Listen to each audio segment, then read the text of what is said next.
మనకు వస్తున్న విపత్తులను బట్టి, మనకు వస్తున్న సమస్యలను బట్టి, మనకు వస్తున్న ఇరుకులను బట్టి మనము ఏ రీతిగా దేవునికి ప్రార్థన చేయాలి? పరిశుద్ధ గ్రంథంలో ఒక వ్యక్తి ఉన్నాడు. ఆయన యెహోషాపాతు, ఆసా కుమారుడైన యెహోషాపాతు. ఈయన యూదా రాజులను, యెరూషలేమును పరిపాలించిన రాజులలో 4వ రాజు. సుమారు క్రీస్తుకు పూర్వం 9వ శతాబ్దంలో 25 సంవత్సరాలు యెరూషలేమును పరిపాలించాడు. అయితే యెహోషాపాతు తనకు వస్తున్న విపత్తును బట్టి, తనకు వస్తున్న ప్రమాదాన్ని బట్టి ఏం చేస్తున్నాడు? ఈరోజు యెహోషాపాతు రాజు గురించి మనము తెలియజేసుకుందాం. యూదా రాజులను పరిపాలించిన రాజుల్లో ఇతను 4వ రాజు, చాలా మంచి రాజు. మొదటి వచనం: ఇది అయిన తర్వాత మోయాబీయులను, అమ్మోనీయులను, మేయోనీయులను కొందరు దండెత్తి యెహోషాపాతు మీదికి వచ్చిరి. ఎవరెవరు వచ్చారంటే యెహోషాపాతు మీదికి మోయాబీయులను, అమ్మోనీయులను, మేయోనీయులలో కొందరు దండెత్తి యెహోషాపాతు మీదికి వచ్చిరి. ఒక 3 తెగల వారు దండెత్తి వస్తున్నారు. ఎవరి మీదకి వస్తున్నారంటే దేవుని యందు భయభక్తులు కలిగిన ఆ యొక్క రాజు మీదికి, ఆ రాజ్యము మీదికి మోయాబీయులు, అమ్మోనీయులు, మేయోనీయులు దండెత్తి వచ్చుచున్నారు. అంతలో కొందరు వచ్చి సముద్రము ఆవల నుండి, సీనుల తట్టు నుండి సైన్యం ఒకటి నీ మీదికి వచ్చుచున్నది, చిత్తగించుము, హసస్సున్ తామారు అని ఎనిగిదిలో వారు ఉన్నారని యెహోషాపాతునకు తెలియజేసిరి.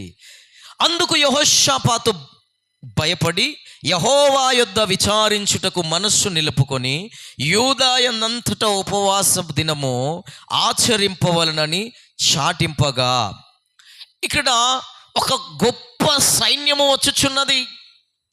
3 రకాల ప్రజలు. ఎన్ని రకాల ప్రజలు? 3 రకాల ప్రజలు యెహోషాపాతును ఏం చేయాలని? హతమార్చాలని, ఆ రాజ్యమును దోచుకోవాలని, దాన్ని ముట్టడి వేస్తూ దండెత్తి వచ్చుచున్నారు. ఎక్కడికి వస్తున్నారు? యూదా ప్రజల మీదకి వచ్చుచున్నారు. అయితే ప్రియమైన దేవుని బిడ్డలారా, ఆ గొప్ప సైన్యాన్ని చూచి యెహోషాపాతు భయపడి ఏం చేస్తున్నాడు? యెహోవా యొద్ద విచారించుటకు మనస్సు నిలుపుకొని. అయితే మన జీవితంలో వస్తున్న విపత్తులను బట్టి, భయాలను బట్టి, అనారోగ్య పరిస్థితులను బట్టి, ఆర్థిక ఇబ్బందులను బట్టి, అప్పులను బట్టి, సమస్యలను బట్టి, ఇరుకులను బట్టి మనము భయపడతాం. ఏమవుతాం? మనం భయపడతాం. అలాగుననే ఈ 3 రకాల ప్రజలు యూదా ప్రజల మీదకి, యెహోషాపాతు మీదకి దండెత్తడానికి వచ్చినప్పుడు యెహోషాపాతు కూడా భయపడ్డాడండి. ఏమయ్యాడు? భయపడ్డాడు. వెంటనే అతనికి ఒక ఆలోచన కలిగింది. యెహోవా యొద్ద విచారణ చేయాలి. నేను ఏం చేయాలి? విచారణ చేయాలి. ఎందుకు విచారణ చేయాలంటే వారి సైన్యము చాలా పెద్దది. ఎలాంటిది? వారి సైన్యము చాలా పెద్దది. 12వ వచనం: మా దేవా, నీవు వారికి తీర్పు తీర్చవా? మా మీదికి వచ్చి ఈ గొప్ప సైన్యముతో యుద్ధము చేయుటకు మాకు శక్తి చాలదు. ఏమంటున్నాడు? మాకు శక్తి చాలదయ్యా, ఏమి చేయుటకును మాకు తోచదు, నీవే మా దిక్కు అని ప్రార్థన చేసెను. ఏం చేశాడంట ఇతను? నీవే మా దిక్కయ్యా, వారితో పోరాడుటకు మాకు శక్తి సరిపోదు, మాకు దిక్కు తోచట్లేదు, మాకు ఉన్న దిక్కల్లా ఒక్కటే, అది నీవే. ఆమేన్. శత్రువులు వచ్చుచున్నారు, అయ్యో వచ్చేసారు, వాళ్ళు ఎక్కడున్నారు? హససోన్ తామారు అనే ఎన్గెదిలో ఉన్నారు అనే విషయము చెప్పారు. చాలా దగ్గరికి శత్రువు వచ్చాడు. వెంటనే యెహోషాపాతు భయపడుతున్నాడు. అప్పుడే దేవుని యొక్క ఆలోచన అతనికి కలిగింది. యెహోవా యొద్ద విచారణ చేయాలి. నేను ఎక్కడ చేయాలి? యెహోవా యొద్ద ఒక విచారణ చేయాలి. ఈరోజు ఎంతమంది వారికి వచ్చుచున్న సమస్యలను బట్టి, బాధలను బట్టి, ఇరుకులను బట్టి, ఇబ్బందులను బట్టి, ఉపద్రవములను బట్టి దేవుని ఎదుట విచారణ చేయుచున్నారు. యెహోషాపాతును మనము చూస్తే అతడు దేవునికి భయపడుతున్నాడు, దేవుని యొద్ద విచారణ చేయుచున్నాడు. ఏం చేస్తున్నాడంట ఆయన? విచారణ చేయుచున్నాడు. ఎప్పుడైనా నువ్వు నన్ను విచారించావా? ఏదైనా సమస్య వచ్చినప్పుడు కొన్నిసార్లు పెద్దవారికి మనం చెప్పినప్పుడు వాళ్ళు అనే ప్రశ్న ఇదే, అరే నీకు వచ్చిన బాధ ఎప్పుడైనా నాకు చెప్పావా? నాకు చెప్తే నేనేదో ఒకటి విచారణ చేసి ఆలోచన చెప్పేవాడిని, ఏదో ఒకటి సహాయం చేసేవాడిని కదా అని పెద్దవారు మనతో మాట్లాడతారు. అయితే దేవుని వాక్యాన్ని మనం గమనిస్తే ఇతడు మీదికి అమ్మోనీయులు, మోయాబీయులు, మేయోనీయులు కొందరు దండెత్తి వచ్చారు. వెంటనే అతను భయపడ్డాడు. భయపడే దేవుని ఎదుట ఏం చేస్తున్నాడు? విచారణ చేస్తున్నాడు. మన జీవితంలో మనం విచారణ చేసే అనుభవంలోకి రావాలి. దేవుని మందిరానికి వెళ్ళి, ప్రభువా నాతో ఏం మాట్లాడతావు? ప్రభువా నా పరిస్థితి ఇలా ఉంది, నా స్థితిగతులు ఇలా ఉన్నాయి.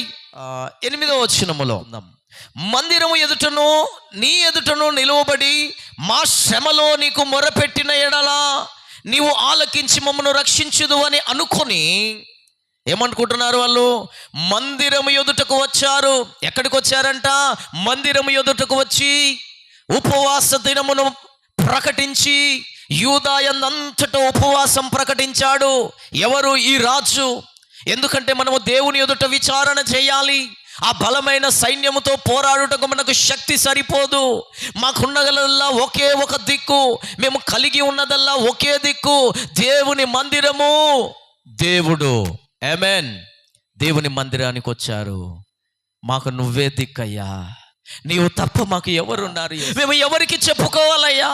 మా పరిస్థితి ఎవరు తీరుస్తారయ్యా? మా స్థితిగతులు ఎవరు మారుస్తారయ్యా? మార్చడానికి ఎవరు ఉన్నారు ఇక్కడ? నీవు మాత్రమే మా పరిస్థితులను మార్చగలవు, నీవు మాత్రమే మా స్థితిగతులు తీర్చగలవని దేవుని మందిరానికి వచ్చి ఆ మందిరం ఎదుట నిలువబడి మా శ్రమలలో నీకు మొరపెడుతున్నామయ్యా. ఎవరికి మొరపెడుతున్నారంట? దేవునికి మొరపెడుతున్నారు.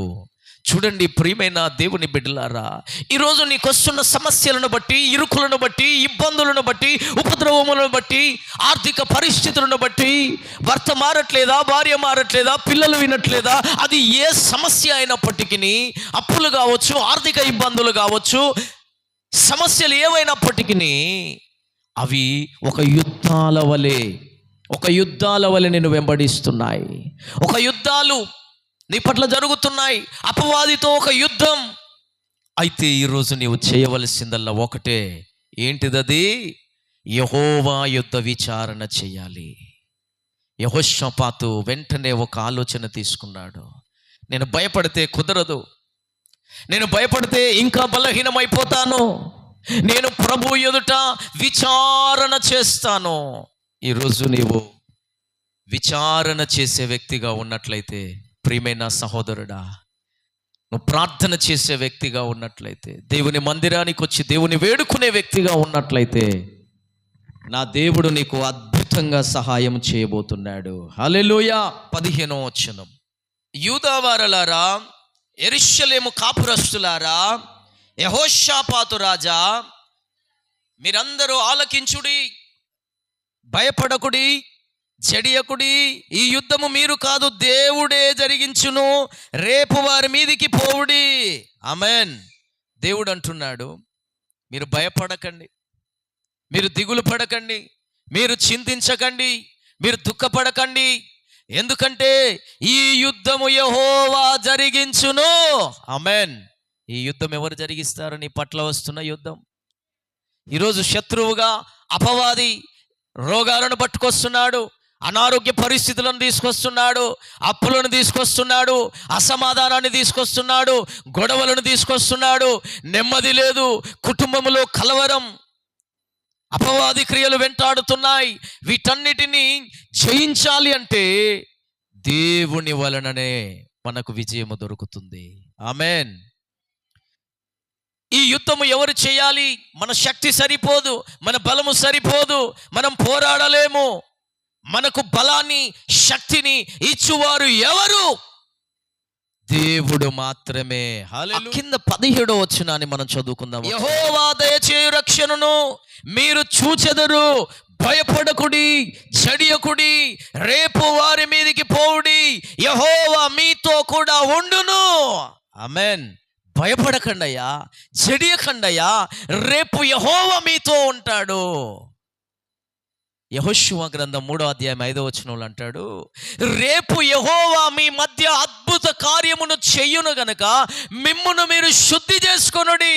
రేపు యెహోవా మీ మధ్యన అద్భుతము చేయును, రేపు యెహోవా మీ మధ్యన గొప్ప కార్యము చేయును. ఆయన రక్షణనిచ్చే దేవుడు, అపవాది నుంచి రక్షణనిచ్చే దేవుడు. నీవే నా దిక్కని నువ్వు వేడుకోగలిగితే, ఆయన యొద్దకు రాగలిగితే ఆయన నీకు రక్షణనిచ్చే దేవుడు. చూడండి, ఇంకొక మాటను నేను జ్ఞాపకం చేస్తాను. ఇదే 20వ అధ్యాయం 20వ వచనం 4వ లైన్ నుంచి చదువుకుందాం. నా మాట వినుడి, మీ దేవుడైన యెహోవాను నమ్ముకొనుడి, అప్పుడు మీరు స్థిరపరచబడుదురు. ఆయన ప్రవక్తను నమ్ముకొనుడి, అప్పుడు మీరు కృతజ్ఞతార్థులగుదురని చెప్పెను. మీరు స్థిరపరచబడతారయ్యా యెహోవాను నమ్ముకుంటే. యెహోవాను నమ్ముకుంటే మీకు స్థిరపరచబడతారు. ఆయన స్థిరపరిచే దేవుడు. రోజు నీ జీవితంలో కొన్ని దినములు శ్రమ పడిన పిమ్మట, పేతురు రాసిన మొదటి పత్రిక 5వ అధ్యాయం 10వ వచనములో, కొన్ని దినములు మీరు శ్రమ పడిన పిమ్మట తానే మిమ్మును పూర్ణులనుగా చేసి బలపరుచును. ఆమేన్. స్థిరపరిచి బలపరిచే దేవుడు ఆయన. ఆమేన్. ఆయన బలపరుస్తాడు. తప్పకుండా యెహోవా మిమ్మల్ని బలపరుచును. ఇంకొక మాటను నేను జ్ఞాపకం చేస్తాను. ఈ పరిస్థితులన్నీ ఇలా వచ్చాయి కదయ్యా, మరి ఏ విధంగా ప్రార్థన చేయాలి నేను అంటే, దేవుని వాక్యములో మనకి ఇస్తున్న జవాబు ఇదే అధ్యాయములో 22వ వచనం. వారు పాడుటకును స్తుతించుటకును మొదలు పెట్టగా యెహోవా యూదా వారి మీదికి వచ్చిన అమ్మోనీయులను ఏం చేస్తున్నారంట? వాళ్ళు పాడుతున్నారు, దేవుని స్తుతిస్తున్నారు. మనం ఏం చేస్తాం? ఇంతసేపు పాటలు పాడాము, దేవుని స్తుతించాము. అప్పుడు వాళ్ళు అదే చేస్తున్నారు. ఏం చేస్తున్నారంట? పాడుచు స్తుతిస్తూ ఉన్నారు. అప్పుడేం జరిగిందో చదువుకుందాం. అమ్మోనీయుల మీదను, మోయాబీయుల మీదను, షేయిరు మన్యవాసుల మీదను మాటుగాండ్రను పెట్టెను గనుక వారు హతులైరి. ఆమె శత్రువులు వచ్చారండి. వీరు పాడుతూ స్తుతిస్తున్నారు. వీరికి ఏ నమ్మకం కలిగిందంటే, దేవుడే మా దిక్కు, ఆయన మందిరం ఎదుట మేము ప్రార్థిస్తున్నాం, మా ప్రార్థన ఆయన అంగీకరిస్తాడు, తప్పకుండా ఆయన రక్షణ కలుగజేసే దేవుడు, తప్పకుండా ఆయన మమ్మల్ని స్థిరపరిచే దేవుడు, మేమైతే పాడి ఆయనను స్తుతిస్తాం. ఆమేన్. మేము పాడి ఆయనను స్తుతిస్తామని చెప్పి పాటలు పాడుచు ఆయనను స్తుతిస్తున్నారు. ఏం చేయాలి మనకు శ్రమలు వచ్చినప్పుడు? యాకోబు రాసిన పత్రిక 5వ అధ్యాయం 13వ వచనం. మీలో ఎవరికైనా శ్రమ సంభవించినా అతడు ప్రార్థన చేయవలెను, ఎవరికైనా సంతోషము కలిగినా అతడు కీర్తనలను పాడవలెను. ఎవరికైనా శ్రమ సంభవిస్తే అతడు ఏం చేయాలి? ప్రార్థన చేయాలి. సంతోషం కలిగితే కీర్తనలు పాడాలి. ఏం చేయాలి? మనము ప్రార్థన చేయాలి, కీర్తనలు పాడాలి, ఆయన్ని స్తుతించాలి. అప్పుడు అపవాది మీద మనకు విజయం కలుగుతుంది. అక్కడేం జరిగింది? ఇప్పుడు దినవృత్తాంతముల గ్రంథంలోకి రండి. వారు పాడుటకును స్తుతించుటకును మొదలు పెట్టగా యెహోవా వారి మీదకి వచ్చిన అమ్మోనీయుల మీద, మోయాబీయుల మీద, షేయిరు మన్యవాసుల మీద మాటుగాండ్రను పెట్టెను గనుక వారు హతులైపోయిరి. అమ్మోనీయుల మీద, మోయాబీయుల మీద ఏం పెట్టాడు? షేయిరు మన్యవాసుల మీద మాటుగాండ్రను పెట్టాడు. ఆ 3 తెగల ప్రజలు, 3 రకాలైన ప్రజలు, 3 తెగల ప్రజలు యుద్ధానికి వచ్చారు. వారి మీద నా దేవుడు ఏం పెట్టాడమ్మా? మాటుగాండ్రను పెట్టాడు. వారు ఏమైపోయారంట? హతులైపోయారు. కింది వచ్చిన చదవండి. గొప్ప కార్యం ఏం చేశారంట? తమలో తాము ఒకరిని ఒకడు చంపుకొని బొత్తిగా వారి మీద ఒకరి మీద ఒకరు పడి చచ్చిపోయారంట. ఏమైపోయారు? వారిలో వారికి పడకుండా అయిపోయింది. ఒకరి మీద ఒకడు పొడుచుకుంటున్నారు, చంపేసుకుంటున్నారు. అంతెల్లారు ఏం జరిగిందో ఇప్పుడు మనం చదువుకుందాం. 24 చదవమ్మ. వారు శవములై నేలను పడి ఉన్నారు, ఒక్కడును తప్పించుకొనలేదు. అందరూ శవములై నేలన పడిపోయారు. నీ పరిస్థితులన్నీ శవముల వలె అయిపోవాలి, పడిపోవాలి, వేస్తున్నాము నేలన కుప్పకూలిపోవాలి అన్ని పరిస్థితులన్నీ, నువ్వు విజయం పొందుదువుగాక. ఇప్పుడు చదవండి అమ్మ 25వ వచనం. యెహోషాపాతును అతని జనులను వారి వస్తువులను దోచుకొనుటకు దగ్గరకు రాగా ఆ శవముల యొద్ద విస్తారమైన ధనమును ప్రశస్తమైన నగలను కనబడెను. వారు తమకిష్టమైనంత మట్టుకు తీసుకొని తాము కొనిపోగలిగినంత కంటే ఎక్కువగా ఒలుచుకొనిరి. కొల్ల సొమ్ము అతి విస్తారమైనందున దానిని కూర్చుకొనుటకు 3 దినములు పట్టాయి. ఆమేన్. దేవుడు ఏం చేశాడంట? ఉపవాసము తర్వాత దేవుని ఎదుట విచారించి ఉపవాసం ఉండి ఏం చేశాడు యెహోషాపాతు?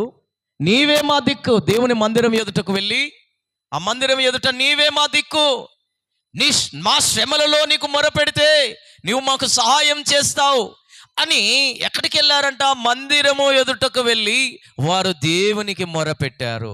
వెంటనే దేవుడు ఏం చేశాడు? మీరు భయపడకుడి, జడియకుడి, ఈ యుద్ధము దేవుడే జరిగిస్తాడని వారితో మాట్లాడాడు. మాట్లాడిన తర్వాత దేవుడు ఏం చేస్తాడు?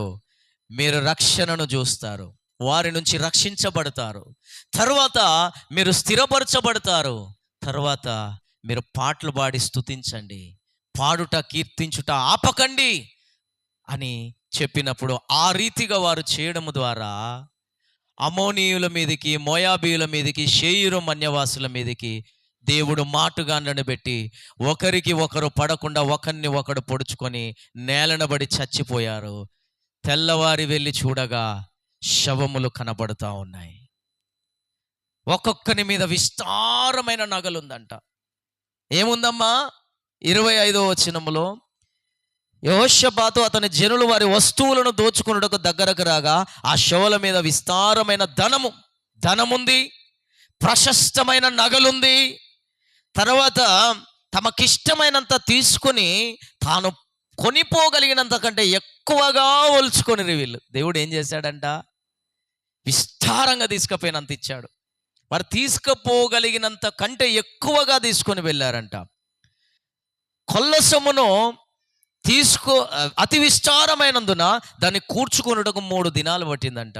అంటే అంత ప్రజలు వచ్చారు యుద్ధం చేయడానికి, అంత శత్రువులు వచ్చారు. వారితో దేవుడు యుద్ధము చేశాడు. ఎవరు చేశాడు? ఇప్పుడు మనకు వస్తున్న సమస్యలను బట్టి, బాధలను బట్టి, ఇరుకులను బట్టి భయపడుతూ కూర్చుంటే పని కాదు, కృంగిపోతే పని కాదు, నీరసిస్తే పని కాదు. ఏం చేయాలి? మనము ప్రార్థన చేయాలి, స్తుతించాలి. హల్లెలూయా. సామెతల గ్రంథం 24వ అధ్యాయం 10వ వచనం. అక్కడేమని ఉంటుందంటే, శ్రమ దినమున నీవు కృంగిన ఎడలా చేత కాని వాడవగదువు. శ్రమ వస్తే ఏమవ్వాలండి? కృంగిపోవాలా? కృంగిపోకూడదు. మనము దేవుని స్తుతించాలి, దేవుని ప్రార్థించాలి, కీర్తనలు పాడాలి. అప్పుడు మన జీవితంలో ఏం కలుగుతుందంటే అపవాది వాని దుర్గములు కూలిపోయి విస్తారమైన కార్యములు దేవుడు మన పట్ల చేయబోతున్నాడు. ఆశీర్వాదాన్ని దేవుడు ఇవ్వబోతున్నాడు. ఆగిపోయిన పనులను పునఃప్రారంభించబోతున్నాడు. ఈ యెహోషాపాతు దేవుని ఎదుట విచారణ చేయడం ప్రారంభించాడు. శత్రువులు వచ్చారయ్యా, ఉపవాసం ఉండడం ప్రారంభించాడు. అతనే కాదు, ఆ రాజ్యమంతటా ఉపవాస దినాన్ని ప్రతిష్ఠించాడు, ప్రకటించాడు. అందరూ ఉపవాసం ఉన్నారు. చూడండి ప్రియమైన దేవుని బిడ్డలారా, దేవుని మందిరం ఎదుటకు వచ్చి నిలవబడి మమ్మల్ని రక్షించుమని ప్రార్థన చేశారు. నీవే మా దిక్కని ప్రార్థన చేశారు. ఈ శత్రువులతో పోరాడుటకు మా శక్తి సరిపోదయ్యా. ఏమని అడిగారు? మా శక్తి సరిపోదయ్యా అని ఆయనకు ప్రార్థన చేశారు. దేవుడు అంటున్నాడు వెంటనే, భయపడకుడి, దిగులు పడకుడి, రేపు మీరు వారితో యుద్ధమునకు వెళ్ళుడి, రేపు యెహోవా రక్షణను కలుగజేయునని వారితో చెప్పాడు. తరువాత ఏం చెప్పాడంటే, మీరు స్థిరపరచబడతారు. ఆమేన్. ఆ తరువాత వాళ్ళని మీరు స్తుతించుటకు పాడుటకును ప్రారంభించండి అనగానే అందరూ స్తుతిస్తూ పాడుతూ ఉన్నారు. వెంటనే ప్రియమైన దేవుని బిడ్డలారా, అమ్మోనీయుల మీద, మోయాబీయుల మీద, షేయిరు మన్యవాసుల మీద యెహోవా మాటుగాళ్ళను పెట్టెను గనక వారిలో ఒకరికి ఒకడు పడకుండా ఒకరిని ఒకడు చంపుకొని చచ్చిపోయారు. ఒక్కడు కూడా తప్పించుకోలేదు. నీ సమస్యలు ఒక్కటి లేకుండా దేవుడు తీసివేయబోతున్నాడు. ఒకటి కూడా మిగలకుండా దేవుడు అన్నింటిలో నుంచి నిర్మూలన చేయబోతున్నాడు. ఈరోజు ప్రతి సమస్యలో నుంచి వాడు ఎలా వచ్చినా శత్రువే, అపవాదే, సాతానుడే, వాటిలో నుంచి నా దేవుడు విముక్తిని కలగజేయబోతున్నాడు. విస్తారమైన ధనమును దేవుడు ఇవ్వబోతున్నాడు. ప్రశస్తమైన నగలను, బంగారమును, రత్నములను దేవుడు అనుగ్రహించబోతున్నాడు. శత్రువు కోట గోడలను కూలగొట్టబోతున్నాడు. వాని బలమును కూలగొట్టబోతున్నాడు. నా దేవుడు నేను విస్తారముగా ఆశీర్వదించబోతున్నాడు. 26వ వచనములో ఏమంటున్నాడు? 4వ దినమున వారు బెరాకా లోయలో కూడిరి. బెరాకా అనగా స్తుతి. ఏంటండి? స్తుతి. ఆ లోయలో వారు కూడిరి. అక్కడ వారు యెహోవాకు కృతజ్ఞతాస్తుతులు చెల్లించినందున నేటి వరకు ఆ చోటికి బెరాకా లోయ అనే పేరు. బెరాకా అనగా, ఆ ఫుట్ నోట్లో కింద ఏముంది చూడండి, అనగా స్తుతి, ఆశీర్వాదం. ఆమెన్. బెరాకాలోకి వస్తే, ఈ బెరాకా లోయలో స్తుతిస్తే వారు ఆశీర్వదించబడతారు, వారు దీవించబడతారు.